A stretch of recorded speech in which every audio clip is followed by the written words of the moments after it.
안녕하세요. 인생 롤러코스터를 좀 타본 50대 남자입니다. 어릴 때 저희 집은 부유했어요. 아버지가 사업을 하셨거든요. 집에는 청소와 음식을 해주는 파출부 아주머니가 있었고 운전기사 아저씨가 계셨죠. 우리 엄마 아빠 아들로 태어난 것밖에 없는데 참 많은 걸 누렸네요. 친구들은 어떻게든 저희 집에 놀러오고 싶어 했어요. 영우야, 너네 집에 가서 같이 숙제해도 돼? 우리 조별 숙제 같이 하고 발표해야 하잖아. 너네 집에 가서 같이 하자. 될걸? 갈래? 진짜? 근데 우리 엄마가 너희 엄마한테 물어보랬는데.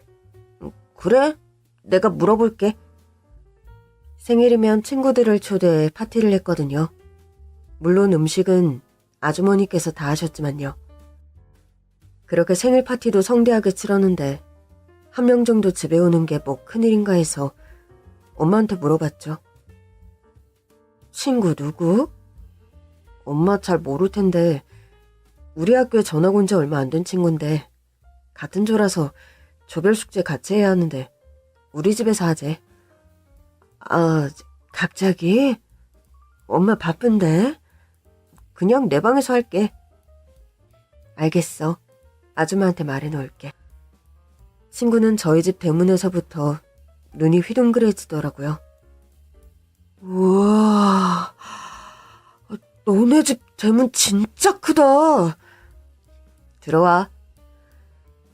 저희 집은 정원이 있는 커다란 단독주택이었거든요. 친구는 고개를 젖히고 정원의 나무, 티테이블, 그네, 석상을 신기한 듯 살펴보았어요. 파출부 아줌마가 간식을 챙겨주셨고 맛있게 먹으며 숙제를 마쳤죠. 친구를 배웅하려고 나갔는데 마침 집에 온 엄마랑 마주쳤어요. 안녕하세요. 그래. 용우 친구니? 누구? 이름이 뭐야?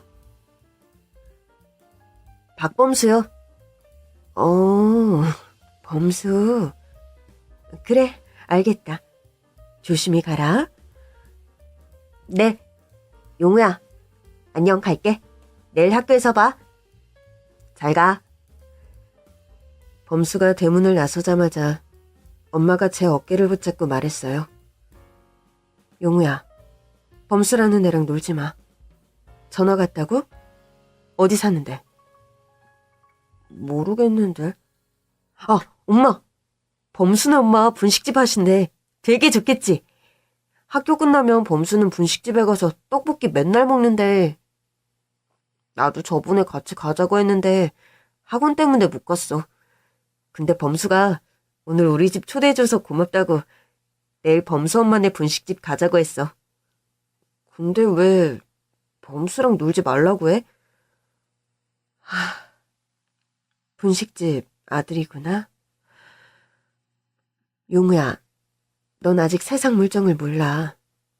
사람은 다 급이 있는 거야. 끼리끼리. 급이 맞는 사람끼리 다니는 거지. 나중에 더 크면 엄마 말이 이해될 거야. 그리고 친구는 정말 잘 만나야 하거든. 너 학원 친구들, 그 친구들이랑 친하게 지내. 그 친구들 부모님은 엄마도 다 아는 분들이니까. 알겠지? 범수는 정말 착한 친구인데 놀지 말라는 엄마 말에 귀가 팍 죽더라고요. 분식집 아들은 친구로 지낼 필요가 없다. 그런 생각인 것 같았습니다. 저희 아빠는 그러지 않았는데 엄마는 유독 제 친구 문제에 민감했어요. 초등학생이었고 어릴 때니 다니는 학원, 노는 친구, 하루 일과 이런 건 다 엄마 뜻대로 따랐죠. 그냥 공부만 열심히 하면 되는 거였습니다. 중학교도 좋은 중학교에 갔거든요.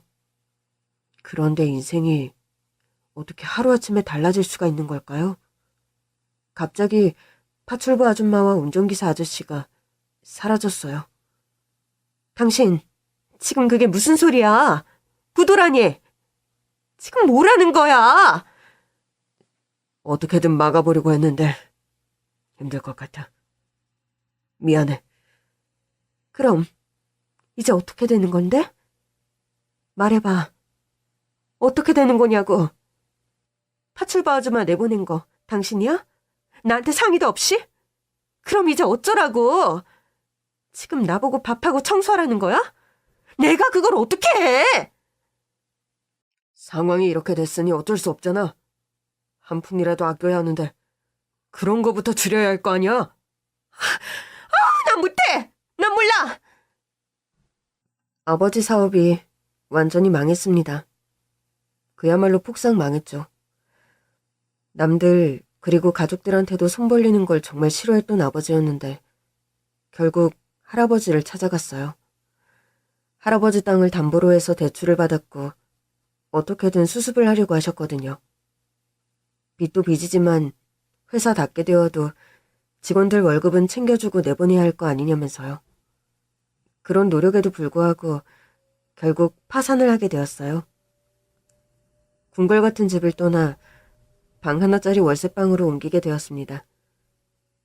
집안에 돈 될 만한 건 다 압류딱지가 붙었고 옷이며 뭐 다 버리고 진짜 간소한 것만 챙겨서 이사를 했죠. 용우야, 미안하다.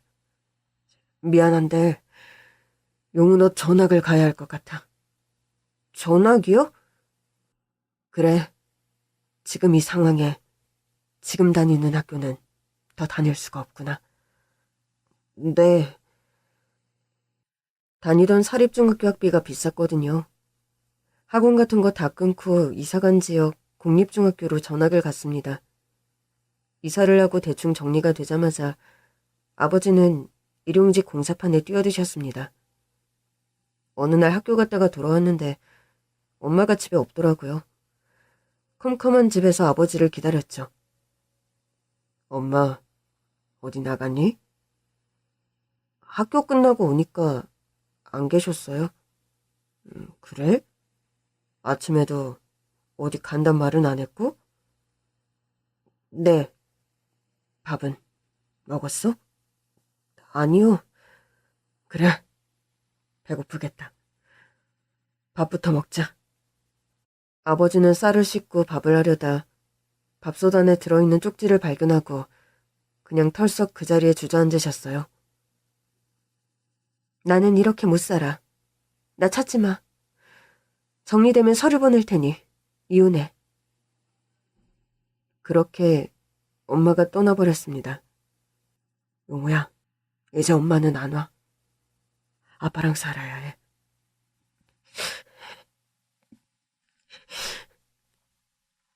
그동안 꾹 참고 있던 눈물이 터졌어요. 어떻게 엄마가 우리를 떠날 수 있지? 그래도 나는 자식인데 날 못 보는 게 더 이상 아무렇지 않은 걸까? 버림받았다는 생각에 너무 서러웠습니다. 지역 중학교로 옮겨서 적응하는 게 어려웠어요. 공부가 어려웠던 건 아닌데 전학생이라며 주목받는 게 불편하더라고요. 어디서 왔냐, 어느 학교 다녔었다 말만 해도 소문이 돌더라고요. 거기 다니다가 여기 온 거면 완전 집 쫄딱 망한 거 아니야? 아, 불쌍하다. 그냥 아무도 절 알아보는 사람이 없기를 바랐습니다. 그러다 우연히 길에서 그 아이를 마주쳤어요. 분식집 아들 범수. 멀리서 범수가 저를 알아보고 손을 흔들더라고요. 괜히 위축이 돼서 모른 척 지나가려는데 성큼 다가와 말을 걸었습니다. 용우야, 나야 나, 범수. 범수야. 안녕. 오랜만이다. 너 이사 갔다면서 전학도 간 거야? 교복 보니까 그렇네. 그렇게 됐어. 그래, 용우야. 이렇게 만난 것도 반가운데 너 밥 먹었어? 어? 나 엄마 가게 가는 길인데 너도 같이 갈래? 가자, 떡볶이 먹으러. 내가 지금 돈도 없고. 에이, 야. 예전에 너네 집 갔을 때 너네 집에서 맛있는 거 많이 먹었잖아. 그래서 엄마한테 말했더니 다음에 너 꼭 분식집 데려오라고 했는데 그때 이후로 우리 못 봤잖아. 너 키도 진짜 많이 컸다. 범수는 정말 쾌활하고 밝은 아이였어요. 이끌려서 범수네 분식집에 갔습니다. 배가 너무 고팠거든요. 그때 먹은 떡볶이 맛은 정말 평생 잊을 수 없을 것 같아요. 많이 먹어라. 감사합니다. 여기 온 거 엄마 아시니? 말씀드렸어? 아, 엄마 모르셔도 돼요. 괜찮아요. 차마 엄마가 집을 나가버려서 안 계시다고 말을 못하겠더군요. 저렇게 물어보시는 거 보니 저희 집 사정을 잘 모르는 것 같기도 했고요. 고맙게도 범수도 범수네 아줌마도 뭘 묻지는 않았어요. 배부르게 먹고 분식집을 나왔죠. 용우야, 다음에도 이 동네 올 일 있음 언제든 들려. 잘 먹었어, 범수야. 정말 고마워. 그래, 학교가 달라서 자주 못 보겠지만 그래도 나 전화 갔을 때 네가 잘 챙겨줬잖아. 그때 고마웠어. 그래, 또 보자. 안녕. 이렇게 착한 친구였는데 단순히 분식집 아들이라는 이유로 같이 지내지 말라고 했던 엄마가 진짜 원망스럽더라고요. 그때만 해도 엄마는 우리 집이 이렇게 쫄딱 폭삭 망할 거라고는 상상도 못했겠죠. 정말 사람은 겸손해야 한다는 걸 그때야 깨달았습니다. 일용직으로 생활유지가 어려웠던 아버지. 아버지는 아침부터 저녁까지 공사장, 집에서 몇 시간 눈을 붙이고 야간에는 대리운전을 뛰었어요. 정말 몸이 부서져라 일을 하셨죠. 그래도 용우야, 너 대학은 꼭 가야 한다. 대학은 가야 해. 공부 잘하고 있지? 아버지가 무슨 일이 있어도 너 20살 때까지는 책임질게. 너 대학 가는 건 내가 볼 거야. 네, 혹시 부족한 과목이 있니? 혼자는 너무 어려워서 꼭 필요한 거. 아니요, 이전 학교보다 지금 학교에서 내신 따기가 좋은 것 같아요. 고등학교 가봐야겠지만, 근데 아빠, 너무 무리하시는 거 아니에요? 그래도 이렇게라도 일을 할 수 있는 게 어디냐? 사지 멀쩡하고 건강하니 이런 일도 할 수 있는 거지. 상황이 닥치면 어떻게든 살아내는 것이 맞는데 누리던 게 사라지자마자 달라진 생활을 요만큼도 견디지 못하고 달아나버린 엄마가 너무너무 원망스러웠어요. 두고 봐라. 아버지가 이렇게 고생하시는데 헛되게 하지 않을 테다. 꼭 열심히 공부해서 보란듯이 잘 살고 말 테다. 집 나간 엄마 때문에 그런 오기가 절로 생기더라고요. 그렇게 몇 년을 저는 미친 듯이 공부를 하고 아버지는 미친 듯이 일을 했어요. 20살이 되었고 장학금을 받고 대학에 갈 수 있었습니다. 축하한다, 용우야. 정말 축하해. 우리 용우 이제 다 컸구나. 용우야, 아버지랑 오늘 삼겹살에 소주 한잔 할까? 네, 좋아요.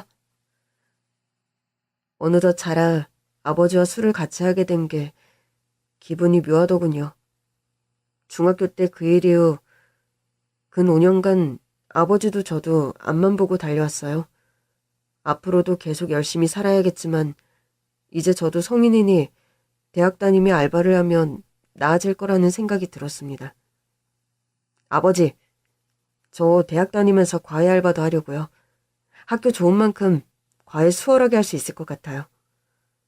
그러니 대학 때도 공부가 중요한데 공부만 할 수 없는 여건이라 미안하구나. 에이, 학교 다니면서 알바하는 대학생들이 얼마나 많은데요.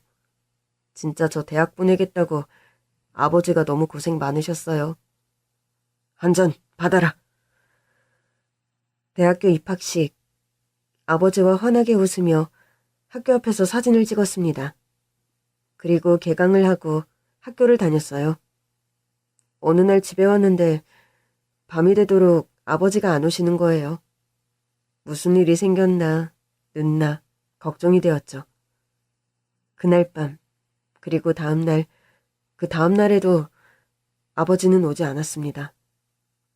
실종 신고를 했지만 별다른 진전이 없었고 너무 걱정이 되더라고요. 무슨 사고라도 당한 것은 아닌가 하고요. 백방으로 행방을 수소문하다 떠올린 곳은 할아버지 집이었어요.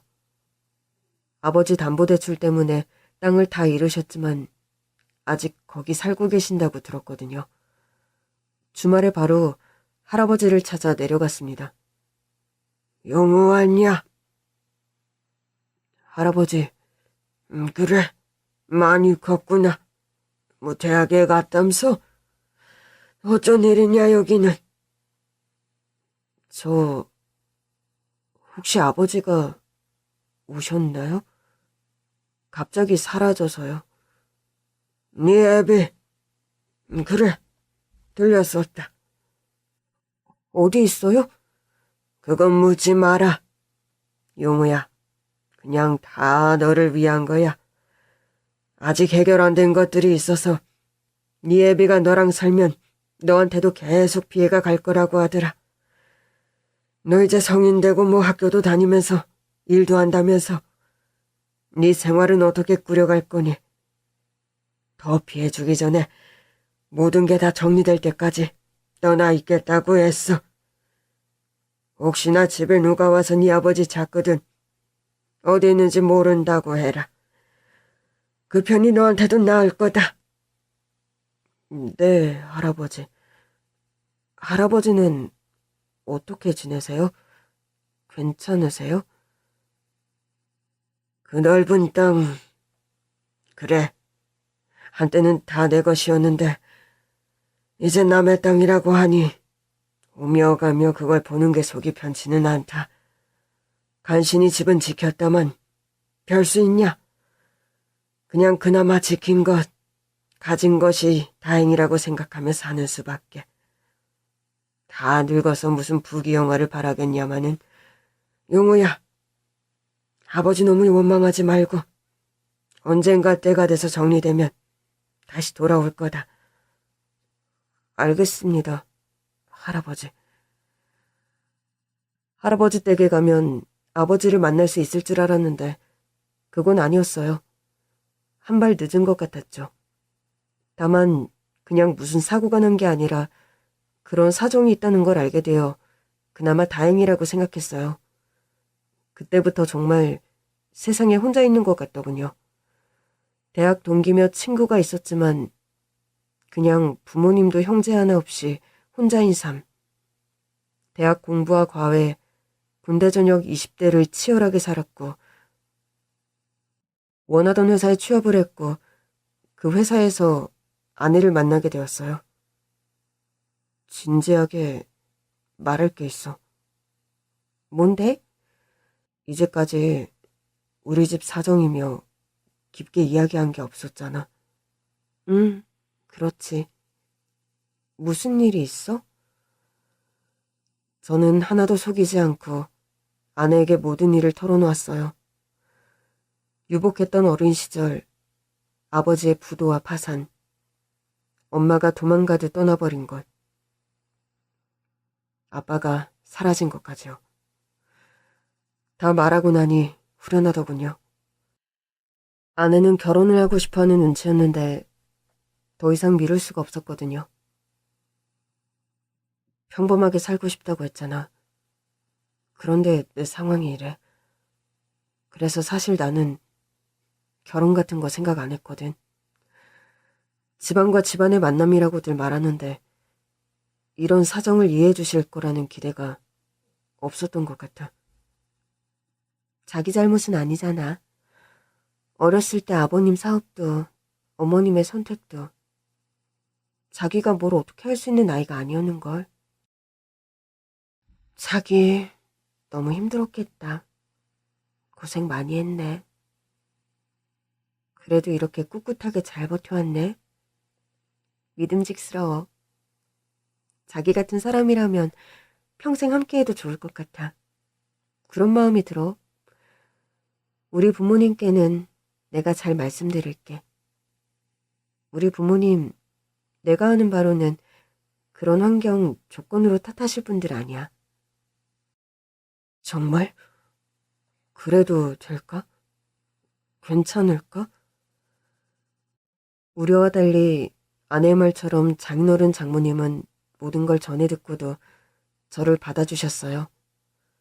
어느 딸 가진 부모가 이런 놈한테 딸을 보내고 싶었을까요? 저 같아도 걱정스러울 것 같았거든요. 기댈 부모도 없이 그렇게 자랐고 혹여나 그런 유년 시절에 상처가 있어 그게 결혼 후 어느 시점에 건드려지면 가정을 안정적으로 잘 꾸리려나 그런 걱정을 하셨겠죠.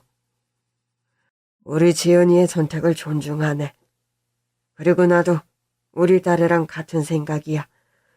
보통 사람이라면 견디기 힘든 환경에서 꿋꿋하게 공부 다 마치고 회사 다니면서 어엿한 사회의 한 사람으로 자리 잡고 있지 않은가. 돈? 명예? 자리? 그런 건 다 있다가도 없어지는 것들이라고 생각하네. 결국 사람이 중요하지. 제대로 된 사람이 아니면 그런 주어진 걸 지키지도 못할 거야. 자네 살아온 이야기 쭉 들으니 마음이 단단하고 책임감이 강하다는 거 알겠어. 지금까지 굳건하게 살아왔듯이 우리 딸애랑도 잘 살기를 바라네. 우리 형편도 엄청 여유가 있는 게 아니라 보탬이 되지 못해 미안해. 아닙니다, 장인어른 장모님. 제가 뭘 더 바라겠나요? 저나 이 사람 둘 다 그래도 월급 받고 일하잖아요. 알뜰하게 성실하게 잘 살아보겠습니다. 결혼 허락해 주셔서 감사합니다. 이제는 저 혼자가 아닌데 정말 지연이 제가 평생 책임지고 행복하게 해주겠습니다. 그동안 모아둔 돈 대출받고 해서 작게 신혼살림을 차렸습니다. 총각 시절 늘 일 마치고 들어가면 정적만 흐르고 텅 빈 집이었는데 결혼을 하고 나니 그게 가장 다르더군요. 집이라는 곳에서 온기가 느껴진다는 걸 너무 오랜만에 다시금 느낀 거였어요. 아주 오래전 초등학교 때 이후로 처음으로요. 아내는 요리 솜씨가 아주 좋았습니다. 같이 일을 했지만 요리를 좋아하니 그건 자기가 하겠다며 영양가 있고 건강한 음식을 먹을 수 있는 게 고맙고 행복했습니다. 대신 청소며 설거지, 각종 집안일은 제가 담당했죠. 아이는 천천히 갖자 생각을 했고 둘이 의지하며 몇 년간 열심히 살았네요. 지연아, 여보, 고민이 있는데 자기랑 상의를 해야 할 것 같아서. 무슨 일이야? 일 담당하며 해외 바이어들 만나는 일이 많잖아. 내 대학 동기도 그렇고 대기업 다니다 또 스타트업으로 창업하는 녀석들도 있고. 자기 생각도 그래? 자기 사업 해보고 싶은 거야? 아이템도 그렇고 기술도 그렇고 나는 비전이 있다고 생각하거든. 쉽지는 않겠지만 더 늦기 전에 도전을 해보고 싶네. 어떤 선택을 하던 나는 당신 결정 지지해. 당연히 처음 사업하고 이러면 정신없이 바빠지겠지. 신경 쓸 것도 많고 불안정하긴 할 거야. 그치만 그걸 모르고 시작하는 것도 아니잖아. 자기는 한번 시작하면 끝을 봐야 하는 성격이고 한다면 하는 사람인 거 알아. 그리고 뭐 나는 계속 회사 다닐 테니까 이미 마음이 가고 준비됐다고 생각하면 그렇게 해. 아내를 만난 건 정말 제 인생 최대의 행운인 것 같았어요. 어떤 결정을 하든 지지한다. 내 편이다라는 말이 얼마나 힘이 되던지요. 동기들 중에서도 이런 말 꺼내면 다들 하는 말이 똑같던데. 쓸데없는 소리 말고 책상 빼라고 할 때까지 회사에 꼼짝 말고 붙어 있으라고요. 다들 비슷하더라고요. 아내의 응원 덕분에 생각해둔 아이템으로 사업을 시작했고 5년 정도가 지나 완전히 자리를 잡게 되었어요. 이사 가자. 우리 이제 그래도 되잖아. 정말? 주말에 시간 내서 나랑 집 보러 다녀, 자기야. 정말 자기가 아니었다면 다 불가능했을 일이야. 너무 고생 많았어. 고생은 자기가 했지. 장인 장모님 차 바꿔드리고 집을 이사했어요. 그리고 뒤늦게 아이도 갖게 되었습니다. 쌍둥이를요. 제 나이 40이 다 되어 얻은 아이라 정말 너무 귀하더군요. 아이한테만큼은 정말 좋은 부모가 되어야겠다. 사랑받는 게 무엇인지 알려주고 싶었습니다. 사업이 너무 잘 되었어요. 아내 보고 회사 그만두고 싶으면 그만두라는 말을 할 수 있어서 뿌듯했습니다. 아내는 아이를 가지기 전까지 계속 회사에 다니고 싶어 했지만 쌍둥이 키우는 게 어디 쉬운 일인가요? 난 그래도 계속 일을 했던 사람이라 그런지 뭔가 일을 쉬니까 너무 적응이 안 돼. 그래, 자기도 에너지가 넘치고 일을 해야 하는 사람인 건 맞지. 나중에라도 우리 둥이들 다 크고 나면 그때 또 하고 싶은 일 할 수 있겠지? 모두 말만 해. 자기 하고 싶은 일 얼마든지 다 할 수 있어. 자기가 뭘 하든 나는 자기 편이야. 응원하고 지지해. 응? 어디서 많이 들어본 말인데? 기억나? 그럼. 세월 참 빠르다. 그땐 정말 한 치 앞도 모르는 거였는데. 그래서 자기가 더 대단한 거야. 그렇게 불확실한 상황에서도 날 믿고 곁을 지켜준 게. 정말 나는 자기 못 만났으면. 나도 그래. 우린 천생연분인가 봐. 사랑해. 나도. 아내는 회사를 그만두고 육아에 전념했는데 아무래도 쌍둥이 돌보는 게 너무 힘들어 보였어요. 사람을 써야겠더라고요. 육아 돌보미 겸 집안일을 해줄 수 있는 파출부 아주머니를 모셨습니다. 이쪽으로는 경력이 빵빵하고 믿을 만한 사람이더라고요. 이쪽으로는 경력이 빵빵하고 믿을 만한 사람이더라고요. 사장님, 사모님, 제 이력은 확인하셨나요? 네, 엄청 많은 집들을 다니신 건 아니네요. 맞습니다. 한 집에서 오랜 기간 일했죠. 그게 바로 저라는 사람을 말해주는 거라고 생각해요. 그동안 저를 고용하신 고용주분들, 해외 가시거나 크게 변화가 있지 않은 이상 저를 마음에 들어 하셨거든요. 네, 그런 것 같네요. 이렇게 집에 사람 들이는 거 처음이시죠?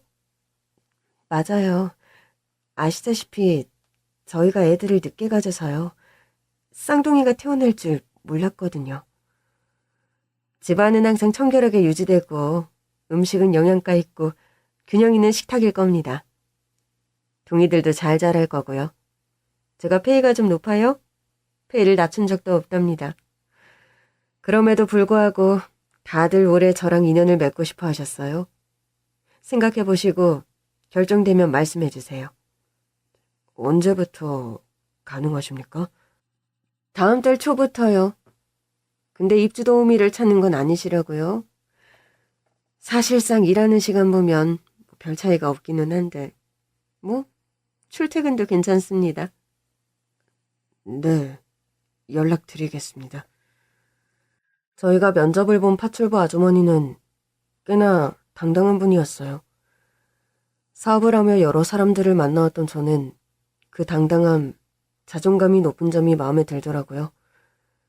직업에 당연히 귀천이 없는데 뭔가 파출부라고 하면 남의 집 살림하며 눈치 보고 허드렛 일 한다는 인식도 있잖아요. 하지만 이분은 그러지 않았고 실제 정말 프로페셔널한 분이었습니다. 살림이며 요리며 애들 돌보는 거며 뭐 하나 지적할 게 없더라고요. 저와 아내는 이 파출부 아주머니를 만난 게 너무 잘 된 거라고 생각했죠. 사업이 안정화되고 애들도 커가고 아내도 여전히 사랑스럽고 정말 이대로만 살 수 있다면 바랄 게 없다 했는데 갑자기 어느 시점에 말로 설명할 수 없는 공허함이 몰려왔어요. 우울감이 심해져서 아내 몰래 상담도 받아봤습니다. 그동안 너무 괜찮다고 스스로를 속이신 것 같아요. 저는 정말 괜찮은데요. 정말 괜찮으시다면 제 발로 찾지 않으셨겠죠. 5번 넘게 상담을 받으며 천천히 제 삶을 되짚어보고 이야기를 털다 보니 그 근본 원인을 알게 되었죠. 이제 모든 게 다 안정되었다고 생각했지만 사실 마음 한구석에는 불안함이 있었던 겁니다. 생각하지 못했던 일로 하루아침에 그냥 삶이 송두리째 바뀔 수 있다는 불안감이요. 그리고 아이들이 태어나고 보니 그렇게 아버지 생각이 많이 나더라고요. 식구 모두가 잠들었을 때 오랜만에 그 사진을 꺼내보고 한참을 울었어요. 대학 입학식 날 아버지랑 찍은 사진. 사진을 쓰다듬는데 그리운 마음이 사무쳤어요. 자기야, 사실 어제 나 봤어. 알게 되었어. 뭘? 자기가 그 사진 보면서 우는 거. 좀 혼란스러운 것 같아. 그리움과 원망이 내 안에 공존해. 내가 지금 이렇게 성공해 잘 살고 있다. 이런 걸 보여드리고 싶다가도 그렇게 말없이 떠난 게 용서가 안 돼. 아무리 20살 성인이 됐다 하더라도 한창 어른, 또 멘토가 필요할 때였는데 살아 계실까? 차라리 돌아가셨다는 걸 알면 마음이 더 편하지 않을까? 그래, 괜한 걱정을 끼치는 것 같더라고요. 다시는 그런 약한 모습을 보이지 말아야겠다 다짐을 했습니다. 그러는 와중에도 둥이들은 무럭무럭 자랐어요. 어느새 유치원에 갈 나이가 되었죠. 나란히 입학을 했는데 어찌나 뿌듯하던지요. 그즈음 되자 아내가 슬슬 바깥 활동을 하고 싶다고 말하더라고요. 뭐 생각해둔 것 있어? 제 취업이 쉽지는 않네. 아무래도 임신부터 애들 유치원까지 공백이 8년이라. 그건 그렇겠지. 근데 꼭 뭐 회사를 다닐 필요는 없잖아. 아니면 우리 회사, 너너? 가족 사업은 반댈세? 당신 처음부터 혼자 시작해서 지금껏 잘해왔잖아. 나 당신이랑 괜히 일로 엮이기 싫어. 내가 당신 사업하고도 좋았던 게 뭔데. 회사에서 머리 감을 때도 집으로 일 문제 안 가져왔잖아. 그거 정말 칭찬해. 나도 내 사업을 해볼까? 뭐 하고 싶은 게 있어? 시장 조사도 필요하니까 일단 천천히 준비하는 걸로 할게. 그래, 당신 잊지 마. 나는 언제나 당신 편이야. 고마워요. 결혼한 지 10년이 넘었지만 참 우리는 잘 지내는구나 생각했습니다. 아내는 바쁘게 지냈어요. 등원은 직접 시켰지만 그 후에는 여기저기 다니는 것 같더라고요. 처음에는 하원은 꼭 직접 했는데 나중에 하원 도우미를 고용하더라고요. 이해했습니다. 임신 기간까지 8년을 정말 집에서 아이들만 신경 썼던 아내니까요. 필요한 게 있냐고 물어도 알아보는 중이라고만 하더라고요. 어느 날 회사에 있는데 몸이 뻐근하고 좀 으스스러운 게 감기 기운이 있는 것 같더라고요. 아내에게 전화를 했지만 받지 않았고 저는 다른 날보다 일찍 퇴근을 했습니다. 저를 맞이한 것은 파출부 아줌마였습니다. 오셨어요, 사장님. 어떻게 일찍 오셨네요? 네, 몸이 좀 안 좋아서요. 사모님한테는 전달을 못 받았는데. 네. 회사에서 전화했는데 전화를 안 받더라고요. 그래요? 바쁜가 보죠, 뭐. 근데 사장님, 네? 아직 둥이들 하원 안에서 하는 이야기인데 제가 언젠간 말씀을 드려야 하나 고민을 했는데 무슨 문제 있어요? 저는 누구 편도 아니거든요. 그리고 저는 이 가정이 평화롭게 유지돼서 제가 여기서 오래 일하고 싶어요. 근데요? 지금 그러고 있잖아요. 뭐 따지고 보면 제 월급 주시는 분은 사장님이고 그런데 이걸 모른 척하는 게 쉽지가 않네. 아니지, 무슨 일인데 그러세요? 제가 여러 집에 있다 보니 또 그리고 제 주변에는 입주도우미 지인도 많거든요. 경험상 꼭 이럴 때 문제가 생기던데. 파출부 아줌마가 미묘하고 야릇한 표정을 짓더라고요. 순간 가슴이 철렁했습니다. 이 아줌마 뭐지? 싶더라고요. 갑자기 아줌마가 한숨을 푹 쉬더니 자기 앞섭을 뒤지는 게 아니겠어요? 왜 그러세요? 당황해서 뒷걸음질 치는 제 앞에 아주머니가 불쑥 들이대며 제 손을 잡는 거예요. 뭐 하시는 거예요, 갑자기? 숨 펴보세요. 얼음처럼 굳어 있었는데 제 손을 쭉 피더니 종이 하나를 주더군요.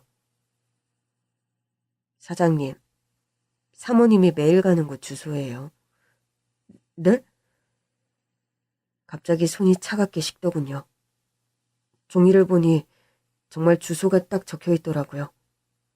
이걸 어떻게... 전 거기까지밖에 몰라요. 아니 사모님이 계속 집에만 계셨다고 이제 슬슬 바깥 활동 준비하신다고는 들었어요. 그런가 보다 했는데 아무래도 너무 매일 나가시는 것도 그렇고 사장님 늦으시는 날에는 사모님도 늦게 오시는 거 아세요?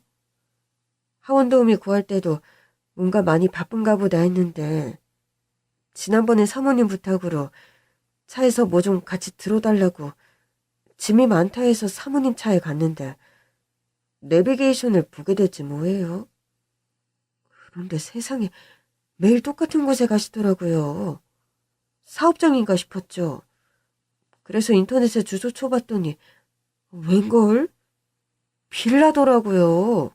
빌라. 빌라요? 경기도 외곽에 빌라더라니까.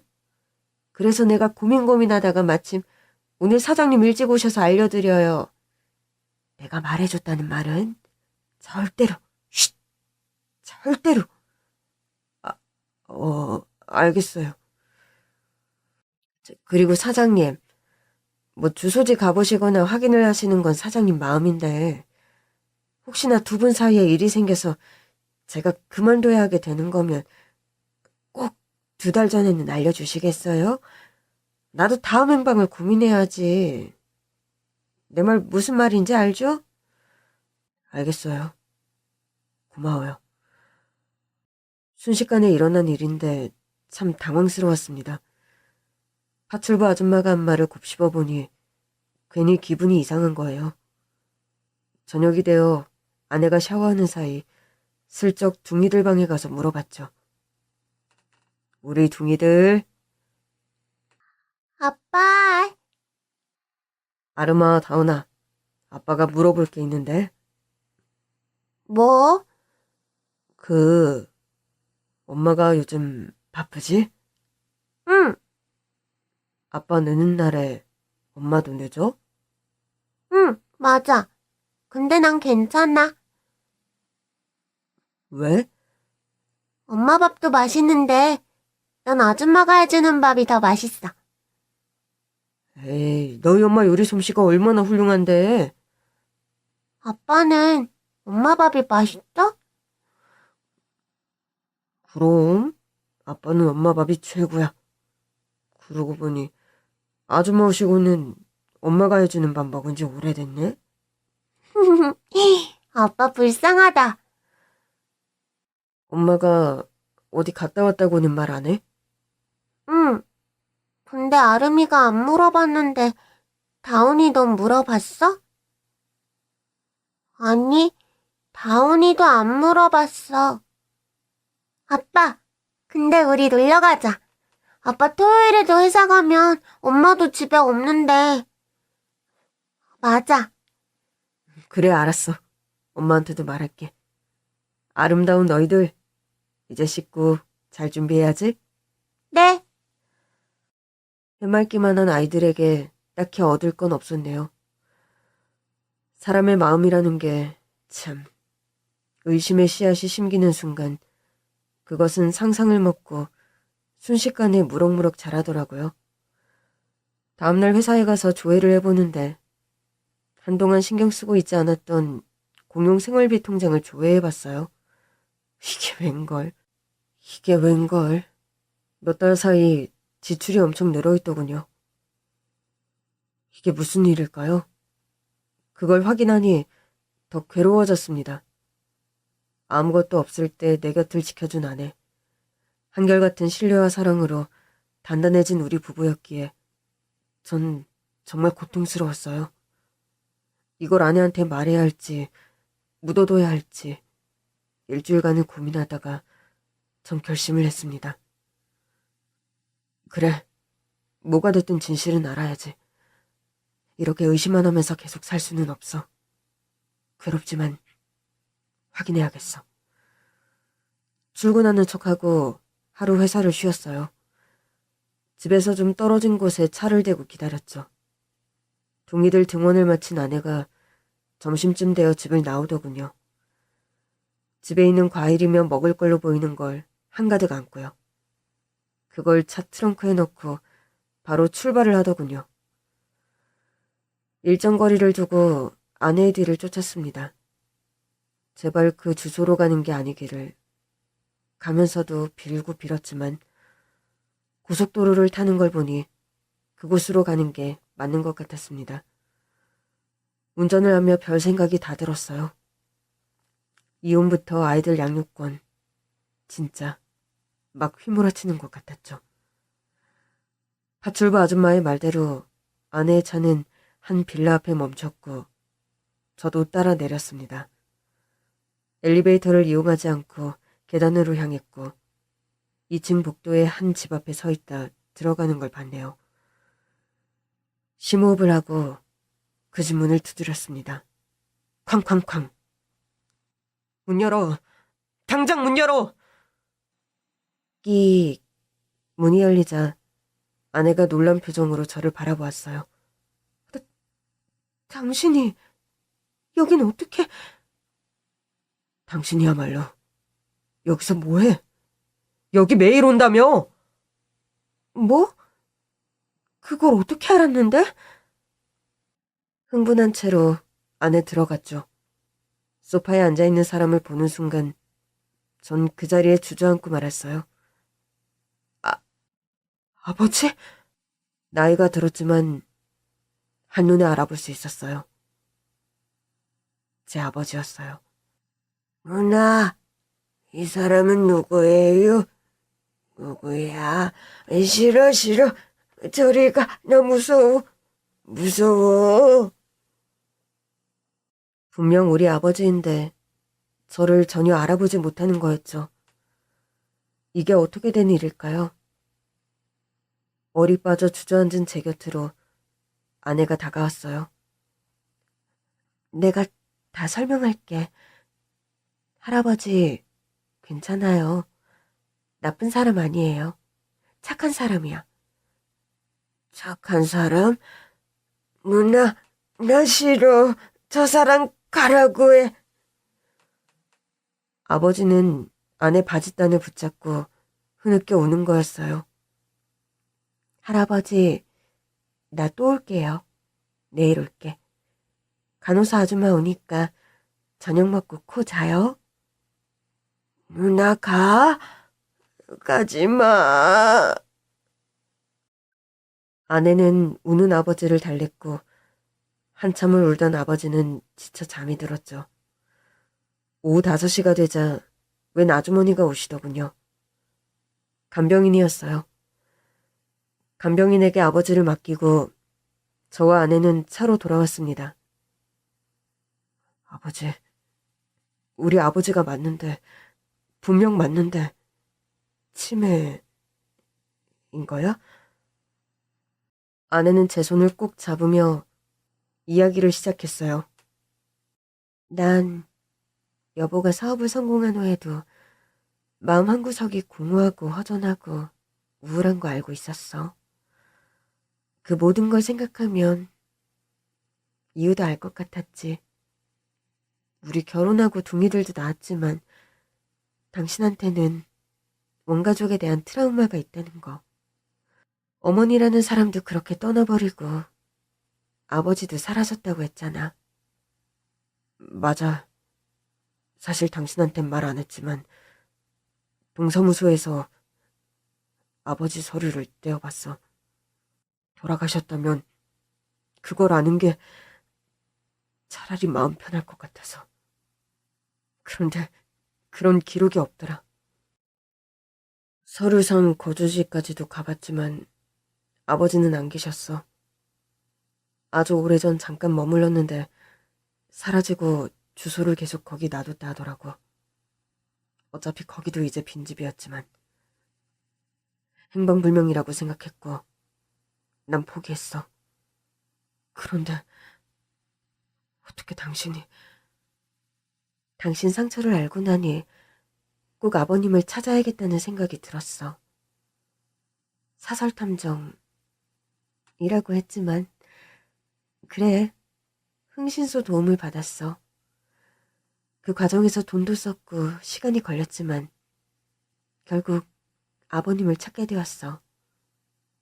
그런데 내가 이미 아버님을 만났을 때는 상태가 저렇게 되었던 거구나. 여보, 난 진짜 탐정할 때 모든 걸 전해 듣고 너무 가슴이 아팠어. 아버님을 발견한 곳이 어디였는지 알아? 어디? 아버지가 어디 계셨는데? 아내가 아버지를 발견한 곳은 저 밑에 지방에 있는 한 농가였다고 합니다. 돼지 농가였대요. 정말 흥신소에서 알려준 그곳에 가서 아버님을 뵀는데 그냥 눈물이 나는 거야. 당신 가지고 있는 사진 있잖아. 대학 입학식 때 아버님이랑 같이 찍은 사진. 나 하마터면 정말 못 알아볼 뻔했어. 얼마나 고생을 하셨는지 피쩍 말라가지고. 정말 사람이 살 수 없는 곳에서 그러고 계셨다니까? 거기서 살고 계셨다고? 돼지우리 한쪽 칸막이 옆에서 먹고 자고 그러고 계시더라고. 돼지들 오물 냄새 맡으면서. 어쩌다가 그렇게, 어떻게 그럴 수가. 거기서 10년도 넘게 계셨대. 당연히 돈도 받은 게 없지. 그냥 거기서 재워주고 먹고 하면서 지내셨던 거야. 돼지 돌보고 농사일 돕고 하면서. 바로 경찰에 신고했어. 그 사람들은 처벌받았고 일단 아버님을 모셔야 했어. 나도 그렇게 아버님을 뵙게 될 줄은 몰랐거든. 어떻게 내 손에서 병원으로 모시고 갔지. 그런데 그때 이미 치매 증세가 발현되고 있었는데 병원을 너무 무서워하셨어. 하루가 멀다 하고 탈출하려고 하시고 막 스스로를 아프게 하고 상태가 더 안 좋아지시는 것 같았거든. 그래서 일단 안정된 환경에 모시는 게 중요하다고 생각했어. 이 집을 얻게 된 이유가 그거야. 왜 나한테 그 많은 일을 혼자 하고 왜 말을 안 한 거야? 나를 누나라고 부르셔. 봐, 지금도 당신 못 알아보고 기억 못 하잖아. 이 집에서 안정을 찾아가고 계셨어. 간병인분도 고용해서 나랑 번갈아가며 아버님 돌보고 있었어. 그리고 요즘 정말 상태가 좋아지시는 것 같았거든. 안 그래도 곧 당신한테 이야기하고 당신 만나게 하려고 했어. 당신도 마음의 준비가 필요할 거라고 생각했단 말이야. 그런데 오늘 이렇게 당신이 나타났고 아버님은 당신을 전혀 못 알아보시네. 정말 마음이 아파. 나도 처음 뵙는 분인데 막 돼지 농가에서 구했을 때는 정말 그 모습을 당신이 봤다면 얼마나 충격을 받았을지. 아버님 병원에 계신 거, 또 이 집 얻은 거. 내가 말 안 하고 돈 쓴 것도 미안해. 그리고 이 집에서 정말 좋아지셨거든. 특히 나를 아주 편하게 생각하셔. 누나 하면서 내가 오는 걸 손꼽아 기다리시니까. 간병하는 아주머니와 병원에도 데려가고 하면서 조금씩 나아지고 있었어. 어떻게 하다가 이렇게 거기까지 간 건지 모르겠다, 정말. 우리 아버지가 어떻게... 아버님은 여보한테 돌아오지 않은 게 아니라 어느 시점에서는 돌아올 수가 없게 된 거야. 얼마나 고생을 하셨을까? 그래도 한편으로는 지금 이렇게 되었지만 난 살아계신 것에 감사했어. 그리고 당신과 만나면 좋아질 거라고. 그래서 정말 말하려고 했어. 숨겨서 미안해. 아니야, 여보. 아니야. 정말 난 그동안 그것도 모르고. 그러네. 당신 정말 어떻게 알게 된 거야? 이렇게 아니지. 정말 파출부 아주머니 아니었음 오늘 이렇게 아버지 만날 수가 없었을 거야. 물론 언젠가는 알게 될 일이었지만. 이런 모습의 아버지를 본 게 괴로웠지만 어쨌든 파출부 아주머니 덕에 가능한 재회였어요. 저는 바로 파출부 아주머니 계좌로 1,000만 원을 입금했습니다. 그리고 문자를 보냈죠. 감사해요. 자세한 건 집사람이랑 들어가서 설명할게요. 아니, 뭐예요, 사장님? 갑자기 퇴직금 주는 거 아니죠? 내가 분명 2달 전에 말해달라고 했는데. 그런 거 아니에요. 정말 고마워서 드리는 거고. 잘 해결됐어요. 파출부 아주머니께 문자를 보내고 아내와 함께 집에 돌아왔습니다. 파출부 아주머니께는 잘 설명드렸어요. 아버지를 만났다고요. 내가 그럴 줄 알았어. 역시 사모님은 정말 대단한 분이야. 사모님, 저 요상한 생각, 안 좋은 생각은 요만큼도, 손톱의 때만큼도 안 했어요. 그냥 정말 무슨 일이 있기는 한데 사장님이 아셔야 할 것 같아서. 이렇게 잘 해결되었다니 정말 다행이네. 저 나가야 하는 거 아니죠? 계속 출근해도 되죠? 그럼요. 은은이세요, 저한테.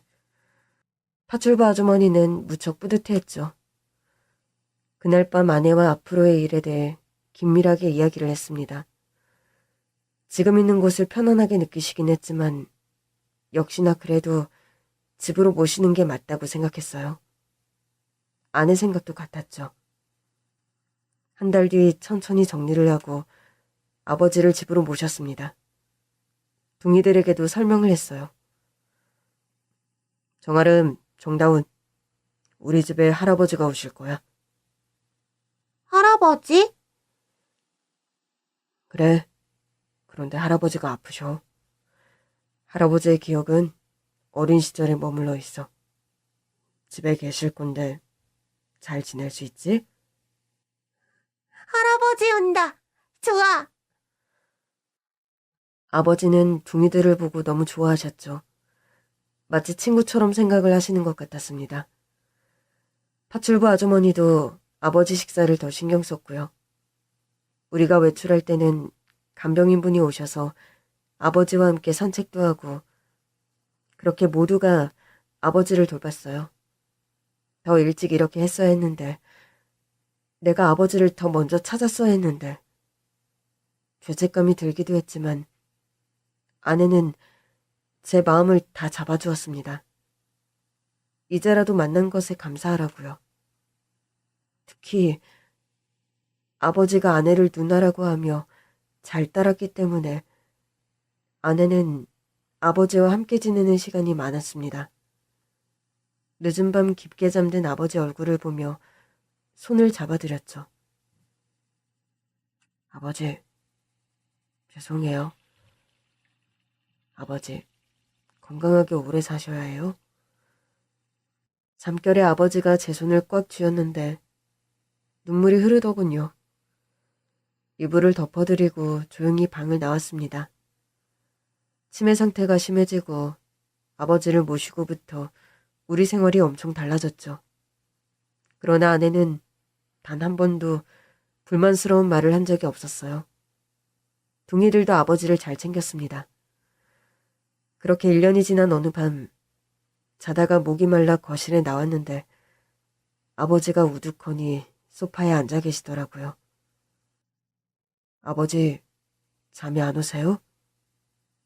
옛날에 금잔디 동산에 매기 같이 앉아서 놀던 곳 물레방아 소리 들린다. 매기야 위한 생각.